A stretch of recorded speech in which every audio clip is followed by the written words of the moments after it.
Yeah. Swear to God, bro. I know it sounds basic, but I learned that from Twitter. I used to let my shit dangle. What? Wait, what? It has a string. Huh? It has No, pause. Pause. He had to say Yeah, you gotta say.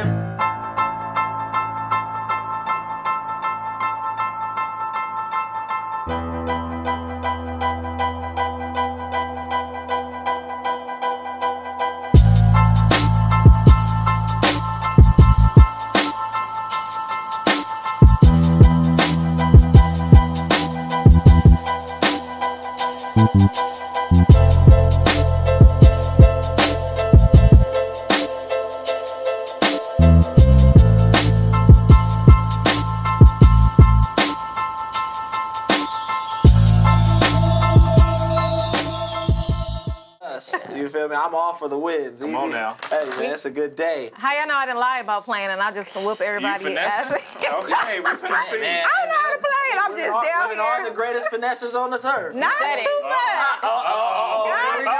Here we go. Not He too much on started. us. Nah, but go ahead, Miss Niaya. If people don't know who you are, let them know who you are. Hello, my name is Niaya Jones. I'm from LA. Work a little bit at ESPN. She said A little bit. Nothing Look at crazy. her. Work on a show people might have heard of called Sports Center with Neil and Stan. Hey. They've been on the air for a mighty long time. Blessed to work with them and my cool staff that I work with. And yeah, I'm here. Happy to be here. Thank you for sitting with us. Thank you for having me. What is how many shots? Everybody It ain't 7. like that. So go ahead. Actually good. Tell us a little bit about yourself, Chellz, and people aren't too, I mean, you be viral, so. I do go viral from time to time. seen You it know, tweet. 20 million impressions, nothing big. You know what I'm saying? I was just mentioned on the reel. Okay. Several blogs, Yahoo News. Shade Room, Shade Room. Nothing big, guys. I tweet. But no, outside of Twitter, I am a media personality. I work in television production. And I've been in media now for about, almost 10 years. Okay. So I started off in radio, then I went to E-News and television, then I went back to radio, and then now I'm just back in television again, working, and then I work on my own personal brand as well. Okay. But yeah, that's about it. Hold on, okay. Oh, that's me? I didn't say nothing. Oh, okay, I got excited. Interviewed Oprah. Did I mention that? Oh, You did. she Well, said. you know- Yeah, I didn't mention that too, but I don't like to talk about it. But y'all, since y'all asked, But we at the table though, so you may Yeah, have the to. nobody asked. But since y'all asked, I interviewed Oprah in 2016. Right. And it was a pivotal moment in my career. As it should. Why do you I say cried. that? What's Come on just now. for that? It's Oprah. I mean, not Oprah. only that, is because it was a powerful moment for me because it was manifested. So, like, 3 months prior to me meeting her, I had tweeted, I was like, I can't wait to meet Oprah. I bet she gives the best hugs.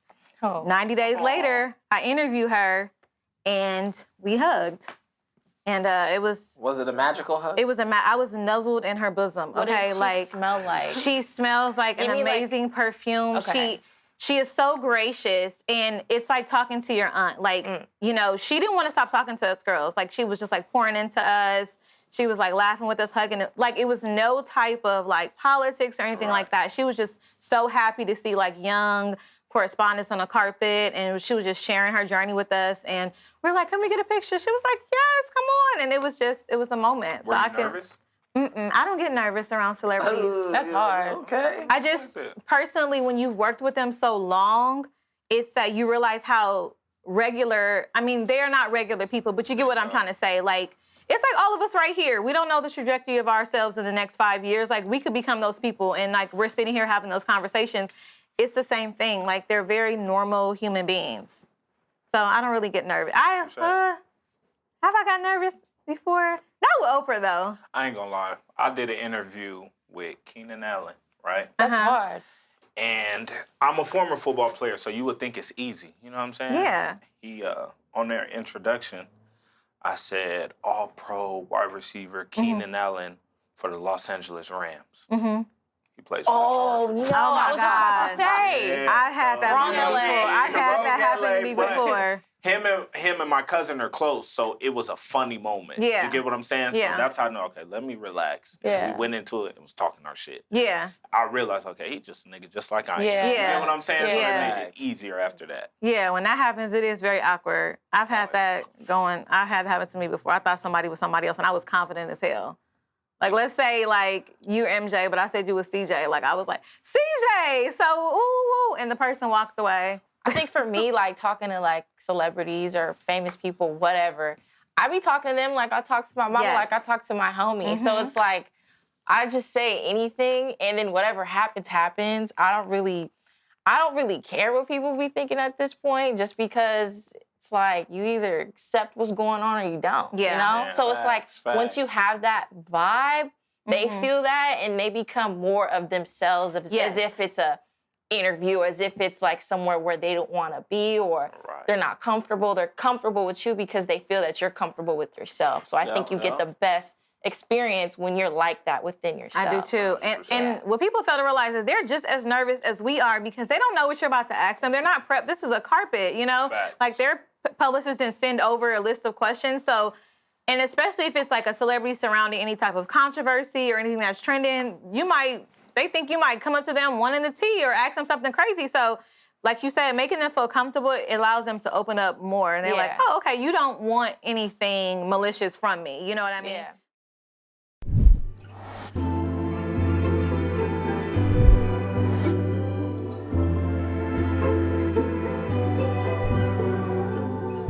Let's speak on that though, because ESPN, not everybody gets that job. How did you get it? Where did it start? Honestly, like I say this all the time, it's really God. Like there was no way on paper that I was eligible to get the position that I'm at or even have a step in the door. Like it's nuts. So I'll give you the short version. Yeah. But basically I was playing sports in college. I played softball, got hurt, tore my labrum. So it's my like shoulder blade situation was done. I was like, damn, I ain't never not played sports before. And I would commute from school, and I would listen to Max Kellerman and Marcellus Wiley on the radio. Wiley on the radio. Ew. I know, tongue twister. Right, and so it was a great show. And one day Marcellus was like, "Oh, pull up to the LA Convention Center for the Black College Expo. I'm gonna be there." So I'm like, I remember the Black College Expo. Yeah, That used to be the. It used to be fun. It used to be fun. I I ain't go for college, Especially in high school. I went to see all the people I didn't get to see. Right. Like, because I live in the desert, so I get to come to the city. Oh, hey, what's up, girl? How you doing? Right. I was there strictly for the boys. I was not there for no college. It was a whole bunch of boys there. I was young, trying to find the boys. I'm sorry, sis. No, you're good. So I went, and I'm maybe like a week out of surgery. And I'm just front row, and I'm just slinged up bad, down bad, sad. And I'm just front row, and I'm asking him, like, questions and stuff, but, like, good questions. And I end up getting his info, his, like, work email. Okay. We end up emailing back and forth for, like, maybe 6 months. And he ends up hitting me, like, hey, do you want to come to ESPN and see what we do on May 1st, which happens to be my 21st birthday. Okay. So I'm like, duh. So then the night before, I didn't get drunk. I woke up early. My mom called, asked to get me to ESPN downtown, worked for a whole shift for 8 hours for free. He literally opened the door and left for the day. And I'm just in the office. I don't know nobody. I'm just here like, yeah, Marcellus let me in. First thing I did, I looked for Black people because I'm like, okay, like, and people are like, what? I looked, they was like, okay, that's all right, cool. Let me see what's up. So I need some help. Right, you need help, I'll help you. I'm here. So I did that, and I just like, God willing, I just met the right people, and everything worked out, and I got offered an internship, one of 3 that was like thousands of applicants that tried to get it. I got one of the 3. I had no experience and I was still in school. I wasn't at JC at the time. I was at Pasadena City College. So I had I didn't have anything. And they gave me this opportunity, did that for 10 weeks. Within the internship there, I got hired for Uninterrupted to work with Andrew Hawkins as a freelance producer for his podcast. And then at the same time, I got hired as a sports intern for Channel 4 for NBC to work with like Fred Rogan and stuff. So I had that lined up before I even finished the ESPN internship. And then after that, 2 weeks into those jobs, ESPN calls me like, yo, we want you full time when you want to come You're back. still at your junior college. Oh, I'm at a 4-year now, but I'm in my junior year. But they're like, yeah, you still need to finish school while you have this position. If you don't finish, then the job's over. Oh, wow. So I'm working and I'm going to school for that whole semester, and I don't know what day it is, what's going on. I just ended up, I told you by the grace of God, I was just able to do everything, but I ended up graduating with like a 3.7, and I kept my job. So from there, we, I'm gonna just fast forward. From there, we got nominated for an Emmy during the pandemic. Yes. And ended up winning for Outstanding Studio Show Daily. Yeah. Thank you. So that was cool. Big win, big Emmy winner. Yeah. Two-time Nami. Nami, yes. Has that changed for you since you won? As far as what? Your role, opportunities, things of that nature? I think it's more right now, honestly, more bragging rights. Like, you know what I mean? Like, nobody can really say that like that. So it's a blessing to be able to say that. But at this point, it's just like, it's giving me more of like a push to figure out what's next. Like, what's the next big thing? Because for me, it's like, I'm the type where I have to have a challenge in my face all the time to continue to grow. Yeah. So for me, it's like, okay, what I have now in my face is my fashion segment on SportsCenter, which is called Heat Check. Yes. And that was birthed because it was a 2019 draft, and I'm seeing like Ja Morant and all, Tyler Hero, all these people. And I'm like, why do we not have nothing about what they're wearing? They're spending a lot of money. Right. They're like, oh, well, you go on TV and you do it. I'm like, Say less. I literally went in the fit. I went to work and I just had heels in my car. They did my makeup real quick. I'm like, I want to talk about this dude, this dude, this dude. We did it, and it aired all night. And I'm like, from there, I was like, yo, I don't know if I want to be on TV like this right now. But I definitely feel like we should have a recurring fashion segment for SportsCenter whenever things happen. So it went from that to a segment called Drip Drive. So now it's rebranded to something called Heat Check, where I do it with Christine Williamson, the bald chick on ESPN. Yes. I love her. She's great. She's dope. So we do that. So we do that around events around sports. So we're gonna do one for ESPYs. We did one for the NBA draft, the NFL draft. So that's what I'm into now. I mean, you created the opportunity there, and that's a lot of times, like within the industry, like the opportunities aren't necessarily there. Yeah. But you can create it. You gotta make it. You have to make it. Yeah. And the fact that they even like trusted your judgment, they trusted your ideas, that's amazing too, because sometimes you can bring ideas and they're like, no. Put it in the bag. Right. No. But really, again, opportunities, we have to make them. Yeah. Like if we sit around and twiddle our thumbs and be like this right here, you were creating, the times have changed, like before, like no one was creating, platforms or shows like this. It was like, I'm gonna wait around for a studio to pick it up, or I'm gonna do this and that. It's like, no, you got an iPhone, you got a camera, you got a place, go ahead. Like it's different. It's way, way different now. And that's just like an awesome story. And thank you. You were just so, I call it like an instinct. Like it's something that we just have, God also, but you had your instinct to be at certain places and talk to people and build those relationships and go here and go that. And that's really, I feel like a big chunk of this journey is just like, of course, your faith in God and perseverance, but like just using your instincts. Yeah, and it's being yourself. Like I realized like it's so much more gratifying, the experiences that I have with other people when I'm really myself. Yep. So it's like, if I'm doing that, the chances are the person you're dealing with is themselves too. Right. Yep. So I just think you get a better experience from that. Yeah. But you, like you said, you have to make, or you can make opportunities for yourself and for other people's in this space. Because like I said, there's plenty of room. We just got to figure it out. True. So. And then with the resume, it's like paper. I feel like if you meet them, you talk to them, sometimes opportunities can come just off the strength of like networking. Yeah. Like they'll ask you a resume later. Right. They'll be like, I love you, I love your energy, you're great. Like send me your information and we'll talk. I'll send it to the next right person. That's why networking is like so important. People don't want to network. I'd be like, you're crazy. Yeah, that's how half of it is like who you know. Most of it, I think 75%. Right, it's like who you know. Yeah, like back to my story, like I didn't know anything. Like I'm on an internship where girls are like, yeah, I worked with the Wizards, I worked with the Heat, I worked with Kentucky. I'm like, damn, I've worked with nobody. But but I knew the right people and everything else worked out. And I got something on my resume after that. But like most of it is really networking, at least in this space, and then you figure it out from there, really. Yeah, really. Miss Chellz, man, you know, every time I open my phone, What? you on it. Popping her shit? Popping her shit, telling stories. I mean, some true, some false, but sometimes it's for a little bit. Not too much, because I ain't never told no false story. These are all true events. Everything I say is based on true events. And they're not even 100% my events. I could be looking at something you tweeting.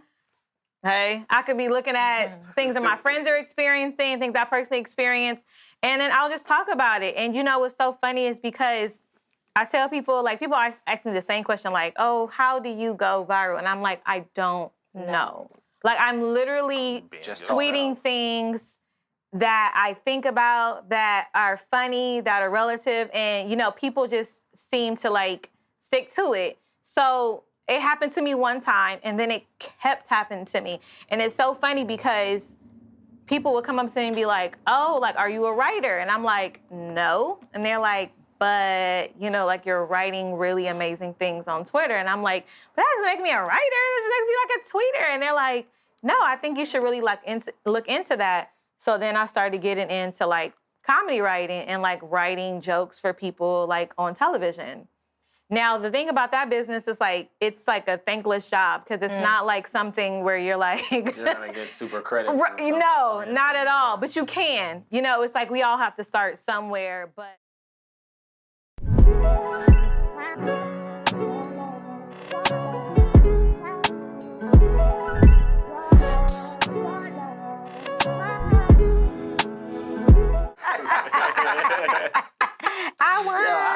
Oh my gosh. Miss Chellz, so you go viral about every other day. Yes. It's almost 24 every day now.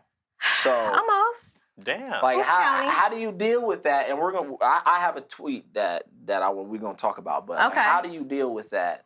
Like you just said you know, you just writing. It's just you saying stuff on Twitter. It's literally me. Yeah. It's not like people stop me in the streets and be like, oh my God, that's you. But I mean, to my peers, you know, and people that read blogs, you know, they understand. And I have had, you know, people after I introduce myself say that they see my tweets. Like, so it gets traction. I don't know. It's not something that I can say that I desired. You know what I mean? Like, and we go back to all talking about like just being ourselves. So that's the platform where I feel like I can be myself and just tweet certain things. And I have had tweets that did get traction, and it was like, it's no shade, but it's usually always men. And they're like, they have said like nasty things to me, and I'll delete it. Like, I don't go back and forth with nobody on Twitter. Like, that's not my MO. Like, I'm not even an argumentative person. That's just not my energy. So if you're retweeting it and you're, you know, using profanity or calling me on my name, I'll just block you instantly. Like, I'm not even about to debate you on anything. And then one thing about Twitter is like, I realize you have to spell everything out. Because sometimes I'll speak from general and people will be like, and that's why you, and I'm like, girl, what? Somebody told me one time I didn't have a dad. Like, they're like, that's it. It was a man. I was in relationships. He was like, this is like fatherless behavior. And I'm like, what? I'm super close to my dad. Like, what are you talking about? Somebody told me my mom didn't love me. I said, I love my mom. Yeah, you know what I'm saying? So it's just like, I deal with it. Like, once my tweet picks up, maybe like, oh, yeah, you didn't win that. If it starts getting like 200 likes, I'll just mute it. And I just won't even go back to it unless it's something like I'm checking for like disrespect. And then once it make it to the blogs, it's over with. I don't even respond to people. Your phone going off that much? I mute the tweet, so I don't get no notifications. Oh, you have your notifications on? I go to the tweet, y'all. No, I get it. I get it. I just make If Johnny had 2 apples. This is how she got to explain shit on Twitter to people. If Johnny had, you know people I'm talking about. Example. I go to the tweet and I mute it. I have nothing on my banner comes up. I have no notifications. For sure. We get it. Yeah, so, once it picks up traction, then I will, I do want to talk about this because this is something that bothers me to my core. There is a new popularity of meme accounts on Instagram, which are literally recycled tweets. Mm-hmm. And I feel that there needs to be something better done to protect our intellectual property on Twitter. Because all of Justin LeBoy's pages are nothing but tweets. Right. All tweets. And my tweets have been stolen. I had tweeted about Diddy and Carisha, something very funny and lighthearted. It was on Carisha's story. My name was X'd out. Right. So that's the problem, I feel like, with going viral on Twitter. So I have transitioned in to do more of like video content on TikTok, or I'll put my tweet on TikTok and then share it in a video, because all they gotta do is hold it down, copy and paste, and like you said, just a little boy page. It's like people have made a career off of stolen intellectual property. Yeah. And I don't like. There's so many meme pages, not even just his. Like there's thousands of meme pages, and these people are getting brought on like television shows of like meme creators and getting their own shows. And I'm like, from stolen intellectual property. So that, I feel like that's the downside of tweeting for me and going viral, because once I do that, it's just, I have no real, I have no agency over the tweet. So everybody was like, maybe you should put like a watermark or put like a special hashtag. I'm like, that's OD. Like, I don't. Shit, that helps. It kind of takes the fun out of it. To Like, me, that's like, the whole point. Like putting hashtag Chellz said it. Like, that's kind of like, Hey, relax. You know what I'm saying? Like, I don't know. It feels weird to me, but so I think that's just the downside of going viral or, on Twitter. But I think it's cool other than that. I feel like it's definitely going to, I feel like God is very strategic. Yeah. So I feel like there is a reason I go viral. It may not make sense to me now, but I feel like it's going to be very useful for me later on down the line. Like it might get into the hands of somebody I need to get into, or, I can just create off of that. You know what I mean? So it happens a lot though. I feel that. Thank you. I'm glad you pay attention to me. I mean, come on. I mean, Hey, you said you had a tweet. yeah. Oh, you I got do. a tweet. I do got a tweet. It's the, let me pull up my palm. Which camera? What tweet? I'm like, where my tweet at? Oh, y'all ain't gonna put it on the screen? So, hey, production, put it on the screen for us. Production, make sure y'all put that in my lower third. I'm gonna put it in my lower third, please. No, it's just the one where you're speaking on this generation being unattached, and it's kind of scary. I mean, that's. Oh, that did go viral. That did go crazy. Yeah, so I said this generation of people that are dating, I said everyone is very emotionally unattached. Everyone is emotionally unavailable. No one wants to be touched physically. There's just a number of things. Nobody wants to have feelings in it. I find it challenging in dating for me personally, just I guess being older and now want to take relationships more serious. It's hard because everyone, I feel like, has this either trauma from past relationships or even how they were brought up. And it's just like no one is actually working through that. I've met so many men. You'd be so surprised. It surprised me because I was shocked that like don't like physical touch because like and I talked to them about it. Like what happened? They're like, oh, my mom wasn't really, like my mom didn't hug us. Like not even no shade, but like my mom just wasn't like a physical person. But my mom was. Like she would hug us, like rock us, kiss us. So like for me, like I show my love through physical touch. Like I would touch your arm, touch your anything. Like I'll just touch you. Like you see we handshaking up here, that's just me. So I've met people that are like, oh, I like to be touched. And then I'll read tweets of women, the same thing, like, it was like people will be tweeting about like cuddling, and so many women will be like, it's too hot for that. Like, I don't even want to cuddle. And I'm like, dang, dude, like, we can't touch. Nobody wants to catch feelings. What we doing No, we can cuddle for 5 minutes. I got good 5-10 minutes. After that, I gotta watch TV. So nobody is building intimacy. Right. People just want the physical part. Yeah. Like, let's just have sex and release and go. Like, no emotional, no intimacy, nothing. It's like, that's cool, I think, if that's your thing. Like, if you go into it like, hey, this is all I want from it. But as a person that wants more, I feel like that's a challenge. And I feel like it's just getting more scarier because this isn't based off of just my personal. This is me talking to my friends. This is what I see on Instagram. This is what I read on Twitter. Even the memes, like that'll be on Just LA page. Like people reshare and it's all negative connotation as relates to relationships. Like if a nigga call me, don't think I'm like, damn, like what can we do? That's my mindset. Like what can we? It's always talking about what we can't do in relationships. What the hell can we do? Man. I think a lot of what people are tweeting or posting is cap because they want to seem like they're this hard. And they're not. They're really soft and squishy. And that's okay. Yeah. I'm soft and squishy. Yeah. But, like, you don't want to come off like that because it seems vulnerable. Yeah. Especially for men. Men can't post, I just want to go to somebody and somebody will rub my head when I'm laying down. Yeah. Men aren't going to post that. Majority of men aren't going to post that. I'm not going to post that. Right. But you would want that. So it's like, they're not going to do that. Yeah. And women are like, oh, well, I need to match his energy because I'm a hot girl and I need to da-da-da. Yeah. No, you can be a hot girl and still be squishy and soft and cuddly. So but it's just this persona that I think everybody's trying to sell of like being hard and not having emotions when really everybody's wanting that. Everybody's yearning for that love. Yes. A lot of it is love. Yeah. And like you said, like for you, touch is a love language. Like a lot of people, like for me, all my love languages is everything. I'm tricked too. So it's like, I'm making sure you're good, you're getting fed, physical touch. I'm telling you. See, and this is what happens on Twitter. This is a walking Twitter conversation. Right. That's how men are when you say stuff like, I'm a trick, which is very much so guys will be like, that's what women need to see. Y'all need to step it like, but that's how you shooting your shot at me. But that's earned though. Exactly. I'm not gonna do that off rip. Like I have to feel like if you're safe space. I have to feel like as a woman, people might be pissed about this. I have to feel submissive enough to feel like you are worthy of me doing these things. Absolutely. Does that make sense? Absolutely. So like if I feel like you're not, I'm gonna treat you like whatever.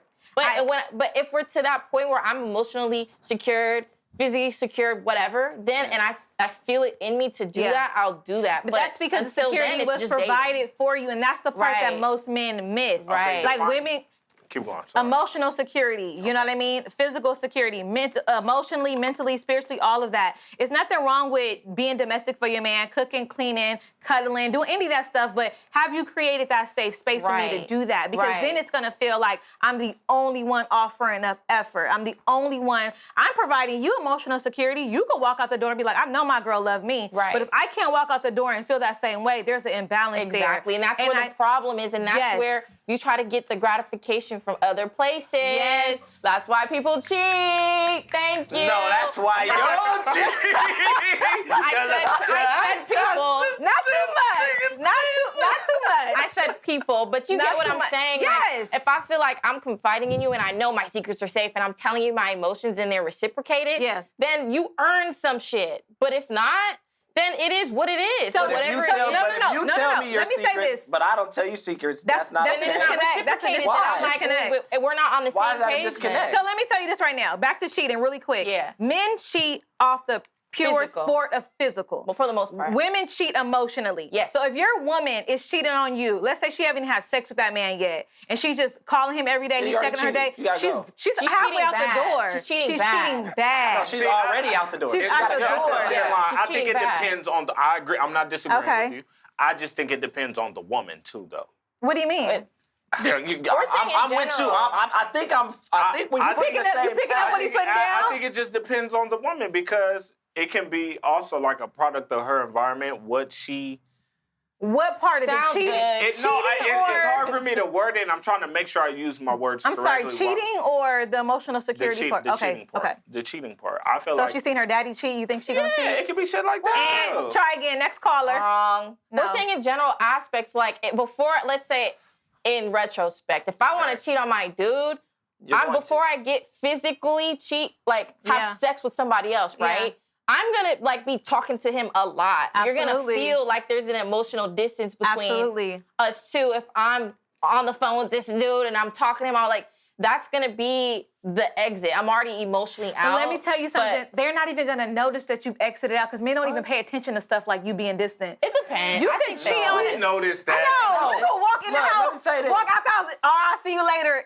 You just missed the whole shit. If your dude loves you, or y'all are really serious. They don't be that into the. Let me tell you something real quick. Men will love, or even women can love somebody relationship, but then after time, you realize because you started the situation, it was built on a foundation of lust. You don't even like the person. Yeah, for sure. You be with them like, I don't even like you as a I don't even like the interest you have, and that's another reason why I feel like people could cheat because the foundation already started on something that was superficial. And then you try to build, you try to expound on that. Like, I don't even like you. Like, you like cheese. I don't even like cheese. We don't like the same show. I don't like the way you think. I get what you're saying. But we came into it on some, other stuff. But product of your environment for cheating, I don't know. I think that, to your point, it has to be their emotional, you don't feel safe. Yeah. And I think that I'm glad we're having these conversations about women feeling safe and the whole soft and all that other stuff because, back to your point again, women have, like you said, about people just acting a certain way, by default. I think all of us by default, it's like a defense mechanism. Yeah. If I don't let you in and I act tough, then you can't hurt me.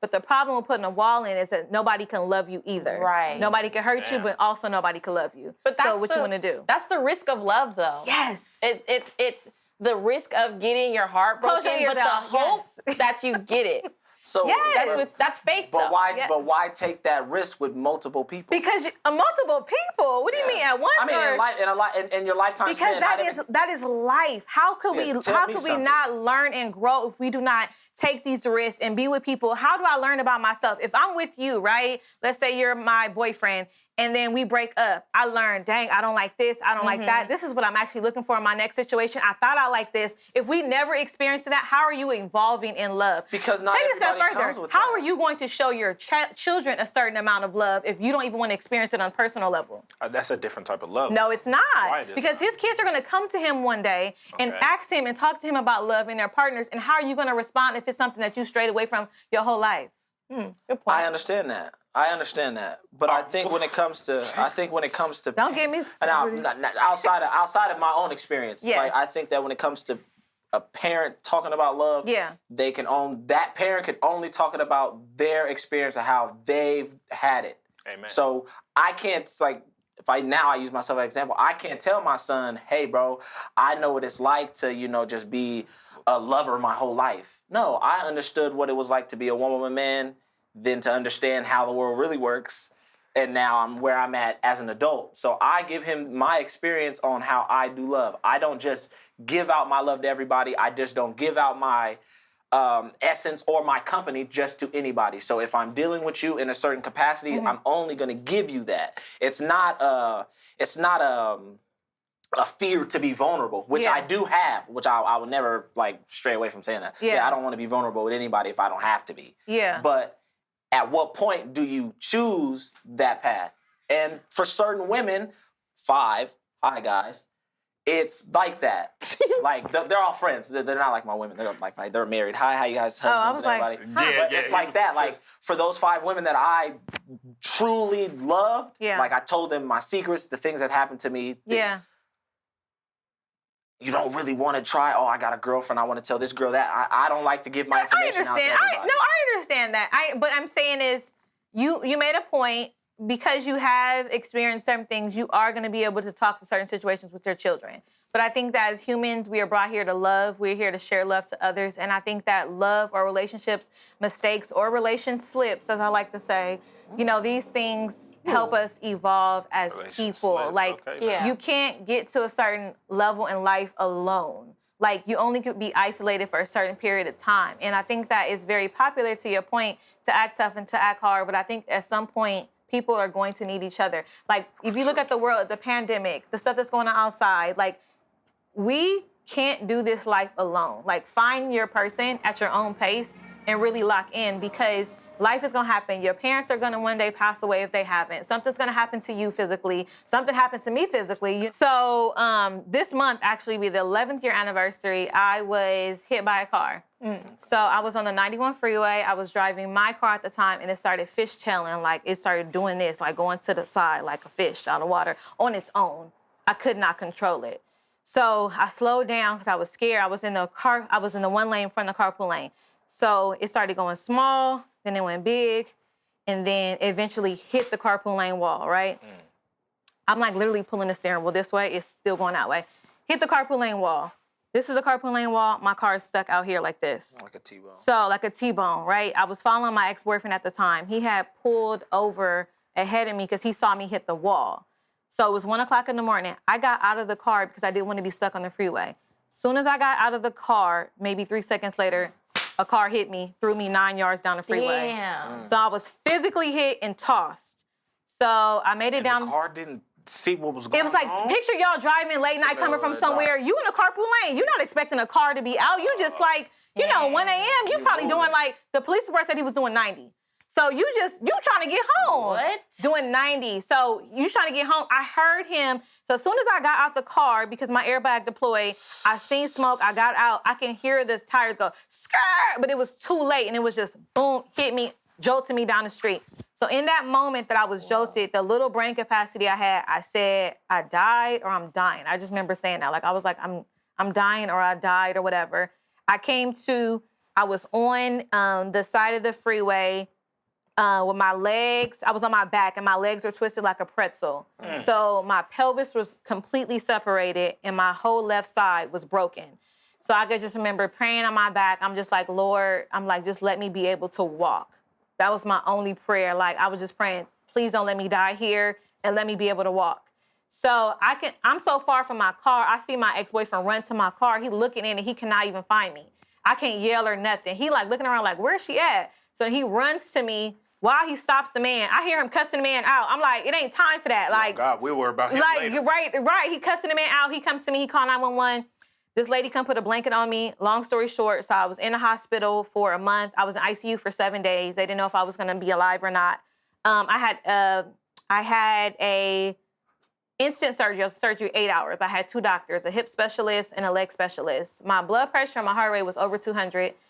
They couldn't get it down at first, so they weren't sure if I was going to make it inside of the actual ICU. I had 3 blood transfusions, and then after that, I was in hospital for a month, and I had to learn how to sit up again. I had to learn how to walk again. And my surgeon, after the surgery, came up to me. He was like, this is a medical practice. He was like, I've never seen anybody survive this type of hit that you took. He was like, and not have a prosthetic leg or die. He was like, I truly believe, you had someone watching over me. I was like, oh, I already know, because you ain't got to tell me. I was pleading the blood of Jesus the whole time. Okay, you start going back to the old church stuff you remember. Okay, stuff your granny taught you come in handy when you think you about to die. Okay, so that happened to me, and it was just a crazy experience. Like I tell people, getting hit by a car is like everything you can imagine it to be, like of my size and my stature.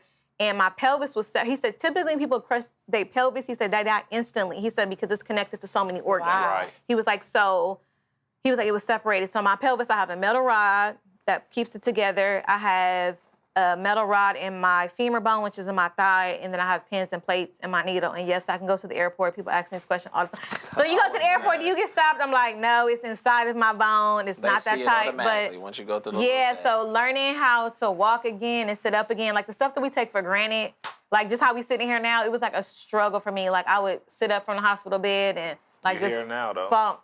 Hello? I know. God did. You feel me? God did. Real. God That's did. real. God did. Right. Right. So at that point, I really felt like a literal, second chance at life. And even though me and him didn't stay together, back to my point, I felt like if I did not was in a relationship at that time, it would have been extremely hard for me because he helped me so much during that process. But that's going into like seasons. Yeah. Some people are not meant for lifetime. Some people are just like, God already knew I was going to get in that car accident, and he already knew that I needed somebody there in X, Y, and Z. And I'm just always so grateful, but I'm very sensitive to car accidents. Like when I hear about people getting car accidents, die, it just shakes me to my core. Like.